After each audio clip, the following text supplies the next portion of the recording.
Everyone and welcome to OL expert. This is your geography class जिसमें हम continue करने जा रहे हैं chapter lifelines of national economy.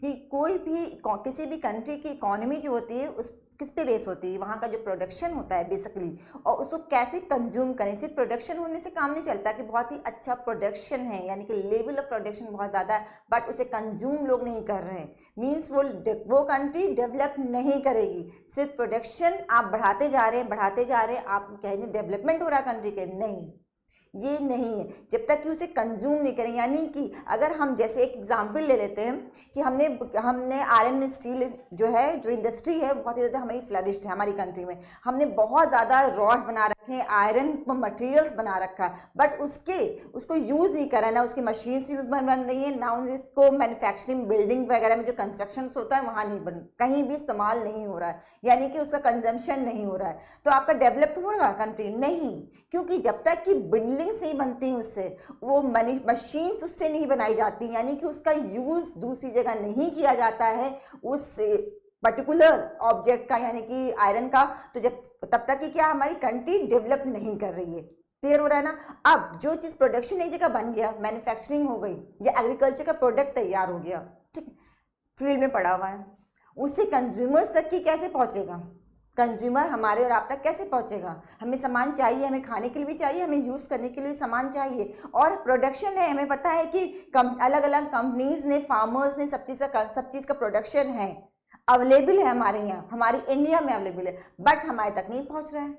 कोई मीन्स होंगे ना, किसी के जरिए पहुंचेगा। ट्रेडर्स इसका काम करते हैं कि प्रोडक्शन जहाँ पे होता है वहाँ से सामान जिस एरिया में जहाँ की डिमांड होती है उस एरिया में पहुँचाते हैं। अब ट्रेडर्स भी अपने आप सामान सर पे उठा करके पहुँचाते नहीं है, ठीक है, वो क्या करते हैं, कुछ मीन्स यूज करते हैं ट्रांसपोर्टेशन का, यानी कि एक जगह से दूसरी जगह ले जाने का जो बीच का जो गैप होता है, उसे कौन करता है, ट्रेडर्स मीन्स ऑफ ट्रांसपोर्ट के जरिए ही वो गैप को क्या करते हैं, फिल करते हैं। एंड दैट वन इज जो गैप होती है वो क्या कहलाती है, वो कहलाती है life of any national economy. Transport 3 वे से हो सकता है, लैंड के थ्रू, वाटर के थ्रू एंड एयर के थ्रू। अब लैंड को भी हम 3 वेज में कहते हैं, यानी कि लैंड ट्रांसपोर्ट कैसे हो सकता है, रोडवेज के थ्रू हो सकता है, रेलवेज के थ्रू हो सकता है, या पाइपलाइंस के थ्रू हो सकता है, या सेकंड वन जो वाटर वेज है वो क्या, इनलैंड यानी कि with in the country, and overseas यानी कि ओशियंस के वगैरह या सीज से अब्रॉड भेजा जा सकता है। ऐसे ही एयरवेज को क्या कर सकते हैं, इनलैंड भी हो सकता है, यानी कि डोमेस्टिक भी हो सकता है, और इंटरनेशनल फ्लाइट्स भी चलती हैं। ये सब क्या है, ये सब मीन्स है जिसकी वजह से क्या होता है, एक जगह से प्रोडक्ट जो है वो दूसरी जगह तक पहुंचाया जाता है, ठीक है। तो हम ऑलरेडी कवर कर चुके हैं रोडवेज, यानी कि रोडवेज को हम बहुत डिटेल में पढ़ चुके हैं। सो आज का जो हमारा टॉपिक है वो है रेलवेज, यानी कि हमारा second means of transport land वाला जो है, लैंडवेज का जो है, यानी कि हम जो सेकंड जो ट्रांसपोर्टेशन हो रहा है ना, कि सामान एक जगह से दूसरी जगह कैसे पहुंचाया जाए रेलवेज के थ्रू, क्या इंपॉर्टेंस है रेलवे की, ठीक है, और इसके थ्रू कौन से सामान ईजिली पहुंच सकते हैं एक जगह से दूसरी जगह, यानी कि प्रोडक्शन के जो प्लेसेस हैं, लोकेल्स हैं, वहां से लेकर के कंजम्पशन के लोकेल्स तक, ठीक। Okay, railways are the principal mode of transportation for freight and passengers in India। क्योंकि इससे क्या करते हैं, रेलवेज के थ्रू सामान भी जाता है, गुड भी जाता है एक जगह से दूसरी जगह, और साथ में पैसेंजर्स यानी कि हम और आप भी जाते हैं, ठीक है ना। Railways also make it possible for people to conduct multifarious activities like business, sightseeing, pilgrimage, along with the transportation of goods over longer distances। अब अगर बच्चों से पूछा जाए ना कि कौन सा ज़्यादा इंजॉय करते हैं, तो वो क्या कहें, रेलवेज तो कहेंगे। रेलवेज में क्या होता है, आप एक बार बोर हो गए तो आप साइट सीन्स भी देखते चलते हैं, साथ में आप ट्रैवल तो कर ही रहे हैं, आपको एक जगह से जाना है दूसरी जगह तो आप इजली जा भी सकते हैं, आपके पास चलने के लिए भी स्पेस है। इसी तरीके से अगर हम रोडवेज की बात करें, एक जगह आप बैठ, या फिर आप बस में जाते हैं या फिर आप कार में जाते हैं, तो क्या करते हैं, आप एक जगह एक प्लेस से बैठे रहते हैं। आपको कहीं उतरना होता है तो वहाँ पे घूमना होगा, तो आप एक जगह स्टॉप करेंगे, पापा मम्मा से कहेंगे कि यहाँ रुक जाइए, हमें बहुत सीन अच्छा लग रहा है, तो यहाँ घूम सकते हैं। बट रेलवेज में जब के थ्रू रेल में जब आप बैठते हैं तो क्या करते हैं, आप आराम से साइड में विंडो के पास बैठ गए और आराम से व्यूज देखते हुए जा रहे हैं, कहाँ कहाँ जा रहे हैं, घूमते हुए इंजॉय करते जा रहे हैं, और आपके पास स्पेस भी ज़्यादा हो जाती है, आप उसमें टहल भी सकते हैं, ठीक है। Apart from an important means of transport, the Indian railways have been a great integrating force for more than 150 years. यानी कि जब हमारा जो इंडियन रेलवेज है उसका नेटवर्क भी बहुत ज़्यादा है, यानी कि बहुत अच्छे से फैला हुआ है, और साथ में क्या 150 ईयर्स से ये सर्विस दे रहा है, more than. Railways in India bind the economic life of the country as well as accelerate the development of the industry and agriculture. ये accelerate क्यों कह रहे हैं? क्योंकि इसने क्या किया है, इंडस्ट्रियल और जो एग्रीकल्चर प्रोडक्ट है उसको एक जगह से दूसरी जगह पहुंचाने में, यानी कि प्रोडक्शन जो है कंज्यूमर तक पहुंचाने में एक बहुत ही अहम भूमिका निभाई है. दैट्स वाई ये कह रहे हैं कि डेवलपमेंट में रेलवेज का बहुत ज़्यादा इंपॉर्टेंट रोल अदा किया है. क्लियर हो रहा है ना? The Indian Railways is the largest public sector undertaking in the country. ये आपका लार्जेस्ट रेलवे जो है Indian railway public sector undertaking है, यानी कि पब्लिक सेक्टर उसमें जाता है. The first train stream off from Mumbai to Thane, जो पहली जो ट्रेन चली थी वो किसके बीच में चली थी? मुंबई से थाने तक चली थी 1853 में, covering a distance of 34 kilometres. 1853 में फर्स्ट ट्रेन चली थी जिसका जो कहाँ से चली थी? मुंबई से थाने के बीच में चली थी. क्लियर हो रहा है ना?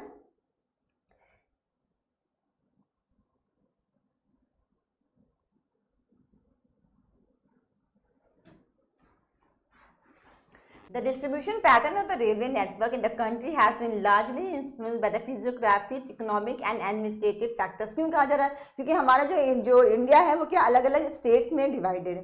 तो अलग अलग स्टेट्स में जब इंडियन रेलवे ट्रैक बिछाया जाता है ना, तो हर स्टेट से परमिशन लेनी पड़ती है और वहाँ पे डिपेंड करता है कि कैसा वहाँ का टेरेन है, कैसा ट्रेन है, उसी के अकॉर्डिंग ही वहाँ पे रेलवे ट्रैक. अभी हमने पिछले वीडियो में देखा है ना कि जो रोडवेज को बनाना ज़्यादा इकोनॉमिक है और आपका इजी पड़ता है, लेबर भी कम पड़ेगा और आपके रिसोर्सेज जितने भी चाहे लेबर के हो चाहे कैपिटल के कम लगेंगे इन कंपैरिजन टू रेलवेज. क्योंकि रेलवे का ट्रैक बिछाया जाता है और ये बहुत ही बड़ा वाला टास्क होता है, ह्यूज टास्क होता है जिसमें ज़्यादा इकोनॉमी यानी कि रिसोर्सेज ज़्यादा लगते हैं, जिसमें कि ज़्यादा लेबर भी लगेंगे और आपको कैपिटल का भी इन्वेस्टमेंट ज़्यादा होता है.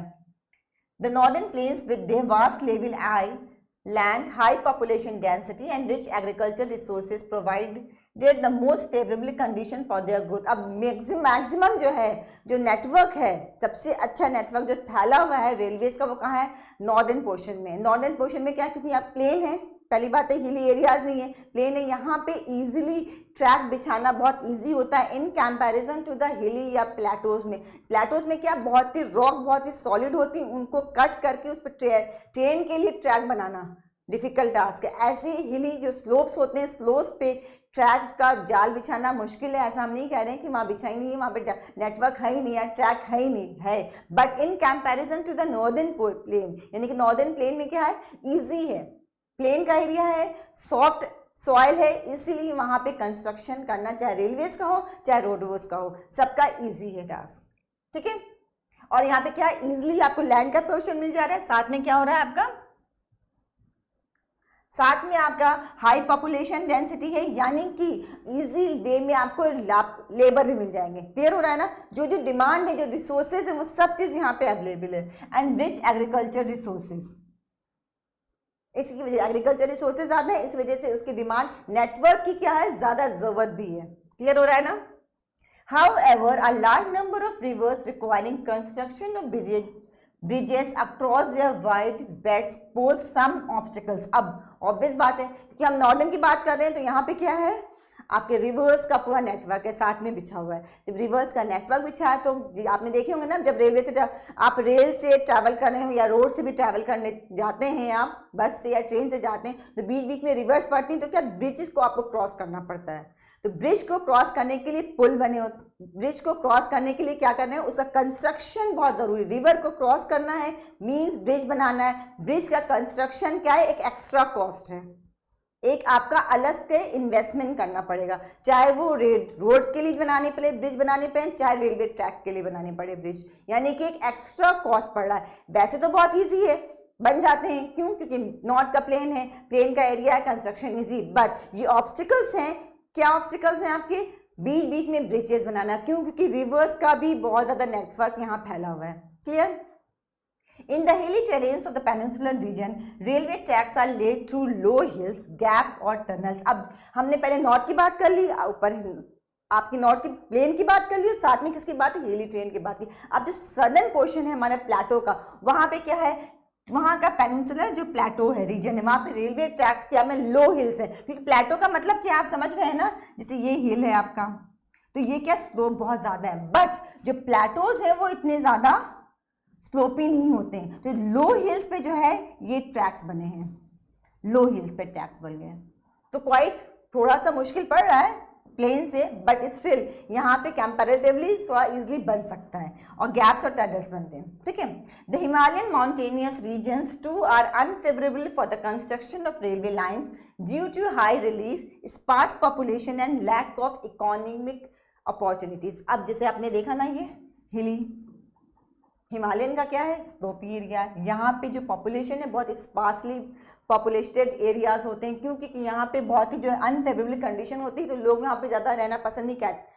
हिली स्टेशंस होते हैं, टूरिस्ट बहुत ज़्यादा अट्रैक्ट होते हैं इन रीजन्स में, बट वहाँ के लोकल जो होते हैं, लोकल पब्लिक होती है, बहुत सफ़र करती है, उनको बहुत ही मुश्किल वाली लाइफ जो होती है ना, टफ लाइफ गुजारनी पड़ती है, क्योंकि यहाँ का जो क्लाइमेटिक कंडीशंस है बहुत ही अनफेवरेबल होती हैं, और साथ में इकोनॉमिक डेवलपमेंट इतना ज़्यादा नहीं हुआ है कि आप हर चीज़ अवेलेबल करें। ठंडक बहुत ज़्यादा पड़ती है, माउंट आप हिमालयस की बात करते हैं तो ऐसा नहीं कि सभी रिच क्लास हैं, जो रिच क्लास हैं वो तो अफोर्ड कर लेते हैं हर चीज़, वो आराम से घर में बैठ करके सब चीज़ मंगा लिया और खा लिया, हो चुका। बट जो पुअर क्लास है उनके लिए सर्वाइवल बहुत मुश्किल होता है। क्लियर हो रहा है ना?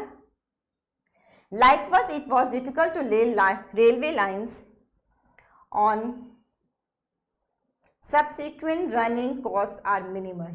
Likewise, it was difficult to lay railway lines on the sandy plain of western Rajasthan. अब हम पहले हम बात कर रहे थे नॉर्थ की, फिर नॉर्दर्न प्लेन्स की बात करी, फिर हमने प्लेटोज की बात करी। अब हमारा जो वेस्टर्न साइड का जो इंडिया का वेस्टर्न पोर्शन है, जहाँ पे आपका राजस्थान का पड़ता है, वहाँ पे क्या है, ऑब्वियस बात है, वहाँ का वेस्टर्न राजस्थान क्या स्वयं सन गुजरात सैंडी प्लेन है, वहाँ पे सैंड, वहाँ पे भी कंस्ट्रक्शन करना बहुत मुश्किल है, आसान नहीं होता है।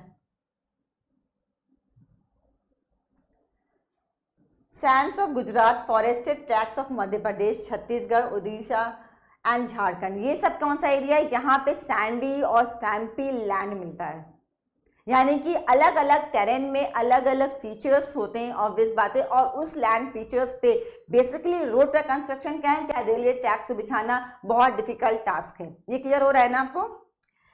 The contiguous stretch of Sahyadri could be crossed only through gaps or passes, यानी कि घाट होते हैं, यानी कि हम बात कर रहे हैं जैसे ये हमारा इंडिया का पोर्शन है, ठीक है, ये आपका वेस्टर्न कोस्ट हो गया, this one, and this one is eastern coast. ये हम जो बात कर रहे हैं गुजरात, राजस्थान और मध्य प्रदेश, ये सारा का सारा हमारा एरिया ये वाला आता है, और ये वेस्टर्न घाट आ जाता है, ठीक है।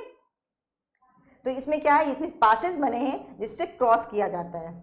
क्लियर हो रहा है ना? In recent times the development of the Konkan railway along the west coast has facilitated the movement of the passengers and goods in this most important economic region of India. क्यों कहा जा रहा है most economic important region of India? क्यों? क्योंकि ये जो western coast है हमारा, ये डायरेक्टली किससे रिलेटेड होता है, इंटरनेशनल मार्केट से है। तो ये जितना ज्यादा यहाँ पे डेवलपमेंट होगा, इस एरिया में होगा, इस एरिया में होगा, इस एरिया में डेवलपमेंट कैसे होगा, यहाँ पे अगर हम ट्रेडिंग की बात करेंगे, इस एरिया से जा रहा है वेस्टर्न पे, आपका जितना भी इंटरनेशनल मार्केट पकड़ रहा है, आपका वेस्टर्न कंट्रीज को पकड़ रहा है, वो कैसे पकड़ेगा? जब यहाँ पे गुड्स होंगे, सामान होगा, तब तो उसका इंटरनेशनल ट्रेडिंग होगी, तभी पॉसिबल है ना। तो यहाँ पे सामान कैसे पहुंचेगा? ट्रांसपोर्टेशन सिस्टम अच्छा होगा, अलग अलग एरिया से जो भी सामान आएगा वो यहाँ पे कैसे आएगा? ट्रांसपोर्ट के जरिए आएगा। अगर ट्रांसपोर्ट की फैसिलिटी अच्छी होगी तब तो यहाँ पे जो प्रोडक्ट है अवेलेबल होगा, तब तो उसका ट्रेडिंग होगी पॉसिबल, अदरवाइज ट्रेडिंग पॉसिबल ही नहीं है। तो ये जो बेल्ट है, वेस्टर्न कोस्ट की जो बेल्ट है, वो बहुत ही इंपॉर्टेंट है इंटरनेशनल मार्केट के लिए, ठीक है। जितने भी ओवरसीज हैं सारे पोर्ट से जो कहाँ जाता है, वेस्टर्न पूरा कवर करता है। क्लियर हो रहा है ना? और इसके लिए सबसे इंपॉर्टेंट किसने निभाया है? द कोंकण रेलवे, ठीक है। जब से ये इसका डेवलपमेंट हुआ है तो ऑब्वियस बात है ये वाला एरिया बहुत ही ज़्यादा डेवलप कर रहा है और ज़्यादा। It has also faced a number of problems such as sinking of track in some stretches and landslides. अब ऑब्वियस बात है कि ट्रैक में आपने देखा है ना, हमेशा न्यूज़ में आता रहता है कि लैंडस्लाइड्स हो गई तो ट्रैक बिल्कुल ही ब्लॉक हो गया। तो ये सब जो मिसहैपनिंग्स हो जाती हैं, जिसमें किसी इंसान का भी, कभी कभी इंसान का भी हाथ होता है, कभी कभी क्या है कि नेचुरल होता है। तो इसकी वजह से भी क्या, ट्रैक अगर प्रॉब्लम ब्लॉक हो गया तो वहाँ पे ट्रांसपोर्टेशन जो है बिल्कुल ब्लॉक हो जाएगी, जब तक वो क्लियर नहीं किया जाएगा, उसको रेनोवेट नहीं किया जाएगा उस एरिया को, यानी कि स्ट्रेचेस जो हमारे ट्रैक पड़ा है रेलवे का, उसको जब तक कि ठीक नहीं किया जाएगा तब तक कि उस पर फिर से ट्रांसपोर्टेशन पॉसिबल नहीं है। क्लियर हो रहा है ना ये चीज?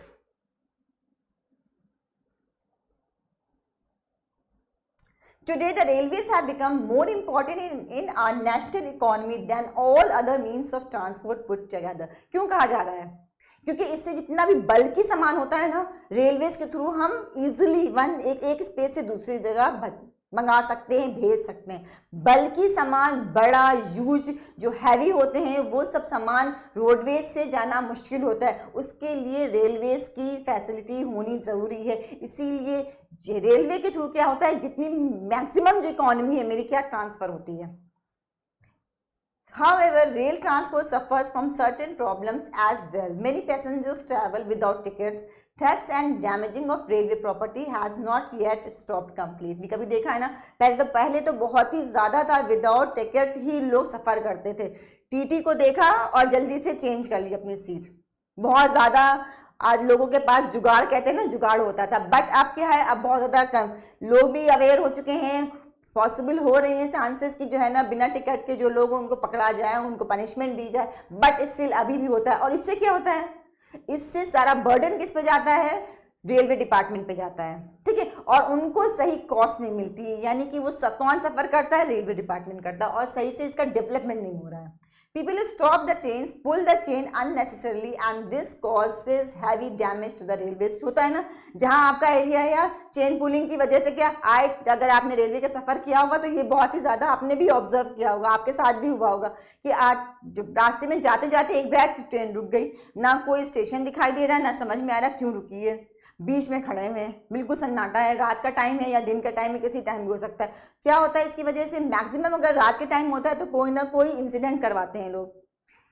किसी वीरानी की जगह पे चेन पुलिंग कर दी, ट्रेन रुक गई। चेन पुलिंग का मतलब है कि आपकी ट्रेन रुक गई, अब जो भी इंसिडेंट आपको वहां उतरना है तो उतर गए। एक छोटे से अपने फायदे के लिए क्या, पूरा ट्रेन जितने पैसेंजर्स हैं उनके टाइम भी जा रहा है और दूसरी ट्रेन भी अफेक्टेड होती है, यानी कि पूरा का पूरा सिस्टम जो है वो अफेक्टेड होता है।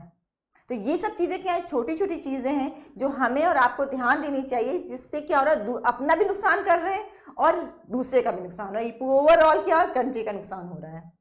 Think over it how we can help a railway in running as per the scheduled time. इसी की वजह से क्या होता है, टाइमिंग भी चेंज, टाइम होता है टाइम पे पहुंचती ही नहीं ट्रेन, क्यों नहीं है, आए दिन क्या होता है, ट्रेन पुलिंग की वजह से वो आगे बढ़ ही नहीं रही है। गांव, किसी गांव से पास ऑन हो रहा है तो हर गांव में जिस गांव से पास हो रहा है वहां आपके पैसेंजर्स ट्रेन पुलिंग करके अपने गाँव स्टेशन ना जाना पड़े, अपने गाँव में स्टॉपेज ले लेके उतरते जा रहे हैं। कौन सफ़र कर रहा है, हम ही और आप लोग सफ़र कर रहे हैं, यानी कि उन्हीं कंपेनियन दूसरे लोग भी तो सफ़र कर रहे हैं। बट ये सब चीज़ें क्या है, नहीं होनी चाहिए। क्यों? क्योंकि अगर हम डेवलपमेंट की बात कर रहे हैं, एजुकेशन की बात कर रहे हैं, तो ये सब पार्ट हैं, इंपॉर्टेंट पार्ट हैं, जिसमें हमें और आप ही ध्यान दें। गवर्नमेंट सिर्फ स्कीम बना सकती है, पनिशमेंट दे सकती, रूल्स एंड रेगुलेशंस बनाती, बट उसको इम्प्लीमेंट कौन करेगा, हम और आप ही करेंगे। फाइन, हम मिलते हैं नेक्स्ट क्लास में। और दूसरा जो लैंड बेस का जो दूसरा है पाइपलाइंस, जिसके थ्रू ट्रांसपोर्टेशन सिस्टम में होता है और इकोनॉमी कैसे जो है उसमें उसके थ्रू डेवलपमेंट में हिस्सा लेती है, देखते हैं नेक्स्ट क्लास में। Till then take good care of yourself. Thank you.